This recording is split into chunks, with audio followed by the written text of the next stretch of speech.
Hello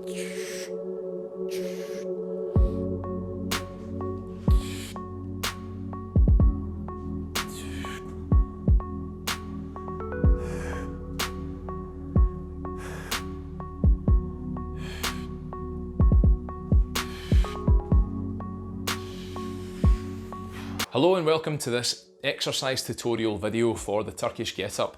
My name's Jonathan, I'm from Train Mind Body Soul.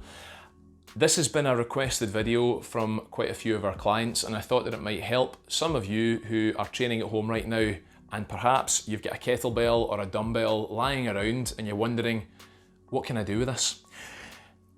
For my money, the Turkish Getup is one of the best exercises that you can do if you're looking at an all-round exercise that's going to train functional strength, stability, mobility, and coordination. This is, in my view, one of the top 5 at least. All you're going to need, as I say, kettlebell or dumbbell. If you're a beginner and you're just getting used to this exercise, start light. Even if you're quite strong, this is definitely a skill-based movement, so you might want to start light and then build up from there.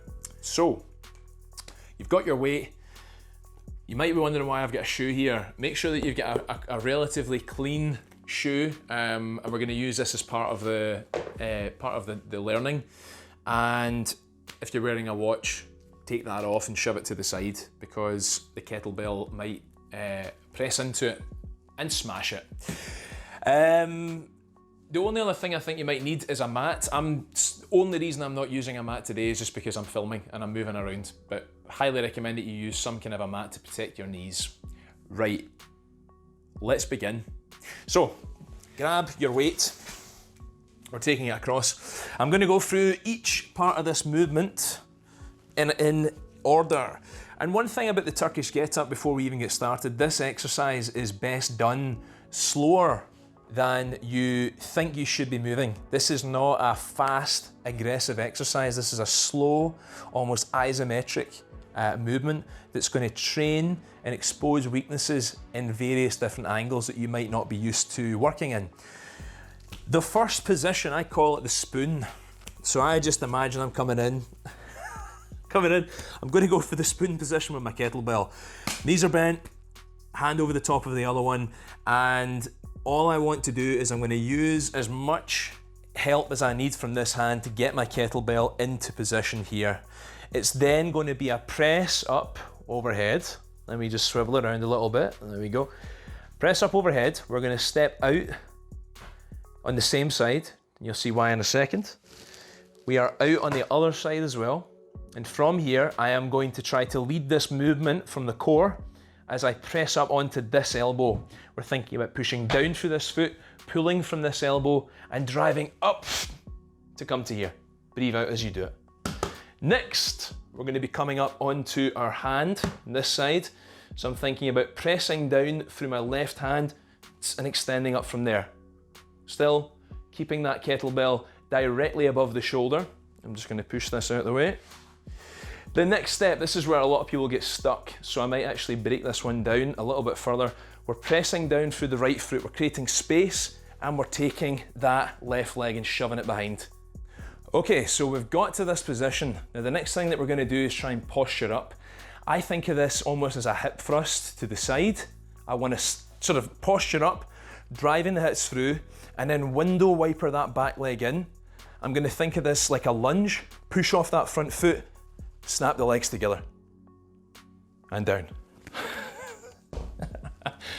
Now, I'm out of breath because you're holding that kettlebell up overhead, and as I said, it's almost harder to do this exercise and more beneficial to do this exercise slower than you want to, because you're going to want to rush through it.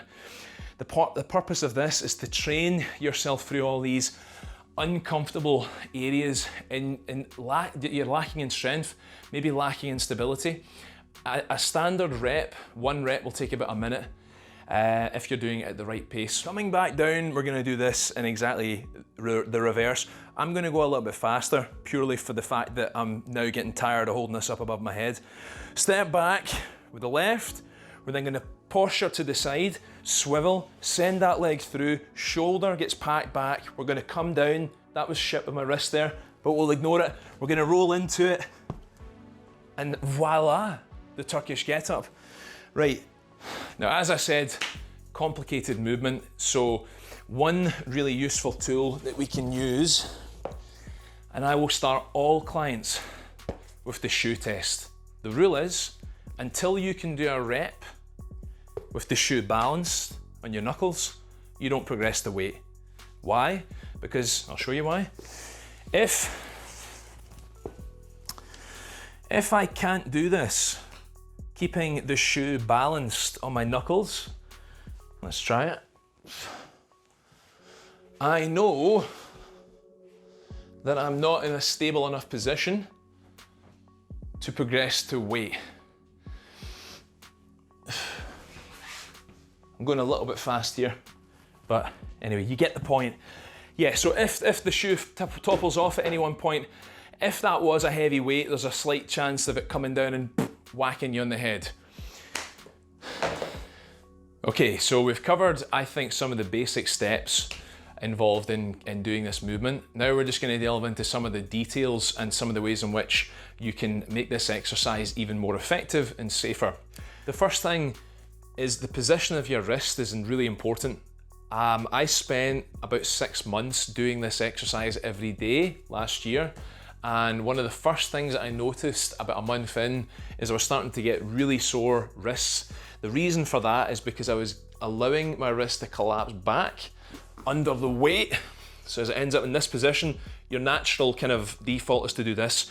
So you are fighting, again, especially if you're using a heavy kettlebell, you're fighting to keep your wrist neutral at all times.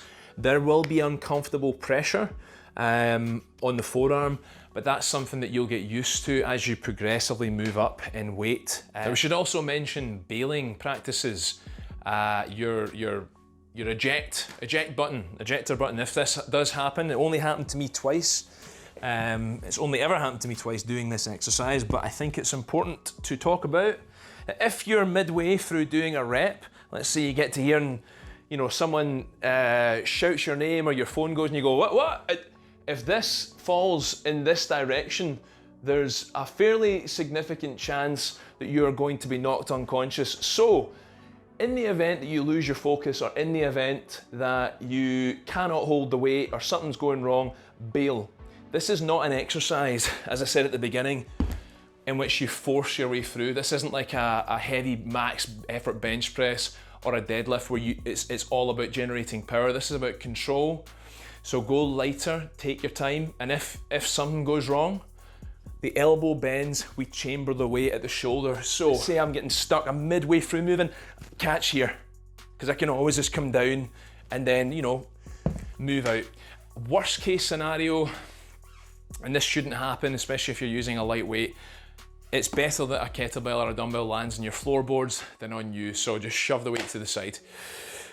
That's the safety briefing over. What I try to think about while I'm doing a Turkish Getup is that I've got a coach in the corner of the room who is going to shout stop at any moment. Doesn't matter if I'm mid-movement or if I'm static, and I have to stop. And I need to be able to maintain control during that position. So there we go. I hope that you've enjoyed this guide. It's by no means a complete or a perfect explanation of this exercise, but hopefully it gives you the confidence to give it a go. And as I mentioned, there's a whole ton of benefits to doing this movement, and it's a great one. Again, if you're at home and you've only got a couple of weights or a couple of kettlebells, it's another string to your bow and something else that you can do. If you'd like to see any other exercise tutorials, you can give us your suggestions in the comments below, and when we get the time, we'll try and bring them forward. All the best. I hope that you're managing to find ways to stay healthy and active, and keep strong. Out.